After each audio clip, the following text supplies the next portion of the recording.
Olete kuulnud küll seda ütlemist, et ei ole olemas halba ilma, on olemas absoluutselt vale riietus. Ja 100 kui taevast või pussnuge. Ja mis on muidugi õige, aga samas, mis puudutab taevast, kust see ütlemine on tulnud, et kui taevast ikkagi pussnuge oleks sadanud, ma arvan, et ju keegi oleks sellest juttu teinud, et ju see mingi nali on. Aga no nii, aga nüüd mõtleme sealt edasi. Kohtad mõnda sportlast, eks ole, väljas täieliku paduvihmas, koera ilmaga väljas jooksmas, ise oled autoroolis, eks ole, ma ei tea, mingit lörtsi sajab, kojamas lükkab lume eest ära, vaatad, no täielik, no hull inimene, no mis sa ronid sinna välja, no mis asja on, istu kodus soojas ja miks sa välja läksid, no järelikult kodus on probleemid, eks ole, naine kisub tüli üles, eks ole, ämm ei kuula sõna, lapsed ei taha seda teha, mis sina palud ja ongi, eks ole, noh, ja siis perega jama majas.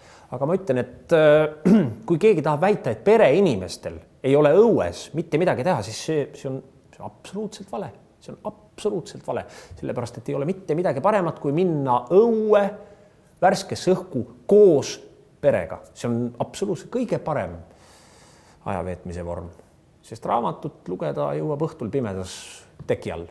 Ja mis puudutab pussnuge, siis 100 kui neid või öölevi.